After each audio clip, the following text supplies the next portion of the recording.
Welcome to RIoT Startup Spotlight, where we shine a light on the visionaries and disruptors who are shaping the future.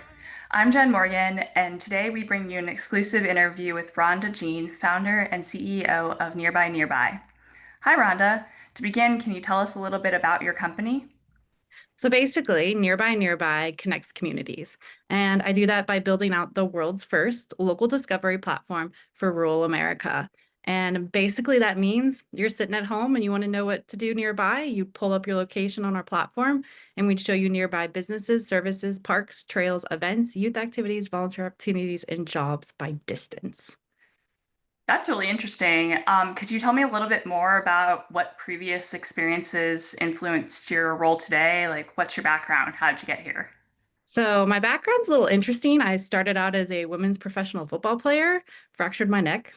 And during that downtime, everybody's like, be a photographer. And I was like, oh, okay, whatever. Everybody else is. I did that, became a photographer. And then I moved out to Pittsboro, North Carolina, and couldn't find anything to do. And since I had this artsy photographer background, I knew how to build a website. I could throw together a WordPress site and put events on. And I just started putting events on. And then within 2 years, it grew to over 2 million unique visitors. And with an average of 9 minutes on the site, with everybody asking, well, this is really cool, but what else is nearby? And that's how we slowly made it this way. So, it sounds like your, trajectory brought you into the experience of photography and event planning, but then what really pivoted into nearby? Why trying to like create this opportunity to connect people beyond just the event side of it? It was just a natural progression. Paths that kept coming across my way of, oh, well, there's events. And then being very rural, information's very hard to find, and it's very hard to get accurate information.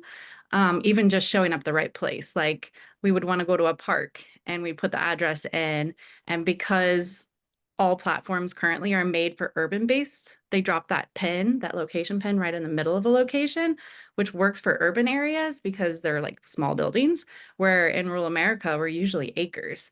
And we would end up driving through like two farmers' fields and end up at the back of the park and no idea how to actually get into it. So it was just a natural progression by just being in that experience and having the knowledge to be able to build something that other people could use.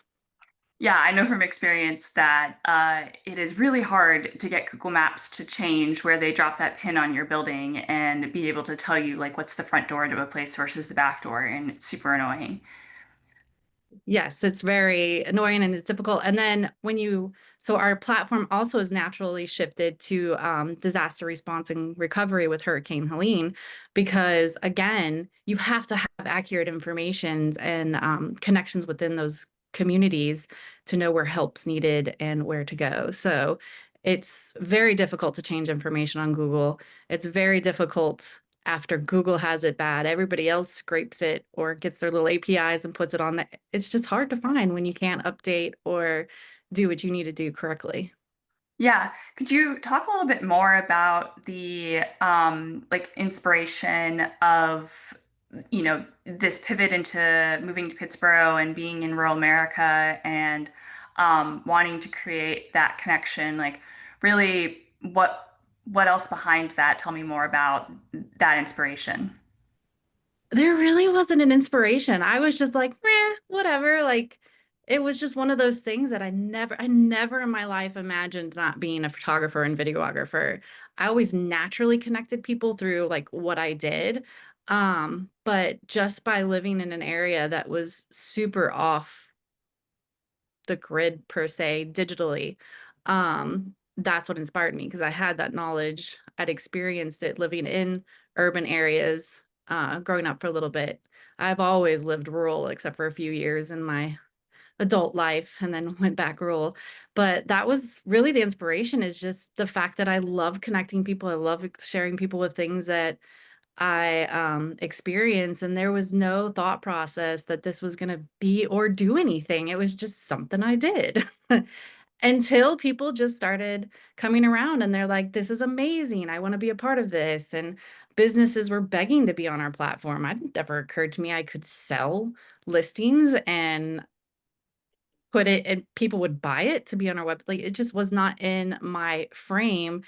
um, of my vision for my future until one day I was like, wait a minute, what am I doing here? This is an amazing thing that I can do. And I am not a tech person. And when people were like, oh, well, what's nearby? I was like, oh my gosh, I have all these data points. I have the parks, I have the trails, I have the businesses and events. I was like, I can show them what's nearby. You can't do that on WordPress easily, especially with no tech background. So it was just a natural progression in my life that if I didn't pay attention to, I wouldn't be where I am today. Yeah, I mean, and also being able to do that and getting everyone to the right places at the same time. Yep. Um, Definitely a big challenge. Um, in that vein, could you talk about some of the biggest challenges you've encountered as a startup founder? And if you have overcome them, tell me a little bit more about that. I would say the biggest challenges is being a rural entrepreneur is resources are so far away. It's easily hour and a half one day it's easily an hour and a half one way drive to any resources in urban areas for me, which that's 3 hours of my day, technically four when you consider all that rush hour traffic and stuff. So that's a good chunk of my day. So that's probably the biggest thing is there's such amazing resources, but they're so far away. And then the other big challenge is I'm building a tech platform, which took me a long time to figure out. And I have no tech background. I can fiddle around on WordPress, but that's it. But by being out in these amazing entrepreneurial communities and part of like RIoT and the CED and SBTDC and getting to know the other entrepreneurs in the area, I actually came across another entrepreneurial group that needed to prove their tech experience and their product. So they're building our platform for free. And it's a win-win for both of us. So it's been challenges, but by again connecting with people and talking to people and doing what I do naturally and what nearby is about, we've overcome pretty much all obstacles except for the drive time. That is what it is. I mean, we're working on teleportation. I really hope. I have faith, because I would avoid the drive time as well as much as possible. But as you have been in these communities and met people, have you had any mentors or role models who have really inspired you along the way? I would say my first one was Jed Carlson through the CED Grow accelerator because he really helped me flush out what I was doing. Like I always talked about the fact that I was working for rural America, but I was trying to be an urban platform because that's what we're used to. And he's like, no, your beauty in what you're building is that you're actually paying attention to an area which is 97% of the United States and over it's 80 of our 100 counties here in North Carolina that aren't recognized, they don't show up in all of these things. So he really helped me flush out what I was doing so my message could be stronger. And then there's Kevin at the SBTDC. He's always been there with amazing resources, connecting me with people. He's also been really great about just showing up at every event that I'm pitching at or at and being a great cheerleader on the backside. And then there's Taylor with Atomic Object. They've been great about being a woman in a tech area, helping a woman that is in a tech area that has no idea what I'm really talking about. Help me like find my voice in a tech world that no one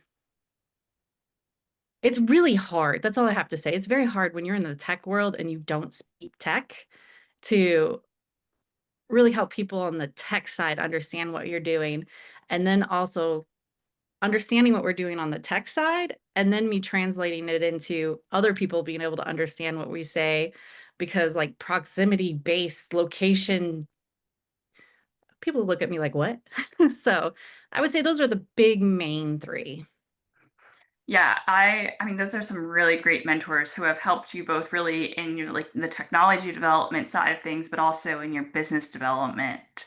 And I think that that is often components that are missed in the business in startups and stuff. Like you can be really great at one and not great at the other, but still be a really successful business if you know how to partner and get advice from other people to be able to grow that area for real opportunity in your business.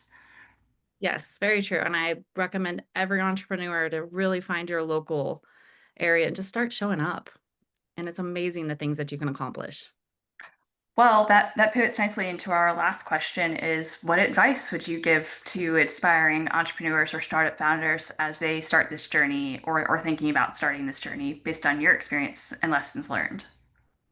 I would say the biggest thing is really finding a mentor, even if it's not a one-on-one mentor that you can get through another organization, but find someone in the community. Like start showing up at these get-togethers, these um events where they teach you stuff and talk to the people there. Just don't show up and leave. Like actually start making relationships and connections.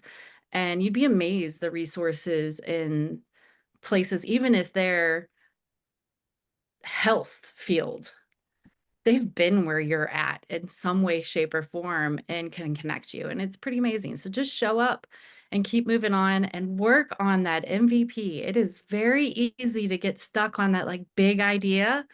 Really Mhm. get it down to what is the bare minimum we can do to really get that experience for our users or our clients to then build on properly. That's some really great advice. And that's all the questions that we have for you today. Thank you so much for sharing your story with us. I hope you have a great rest of your day. Thank you.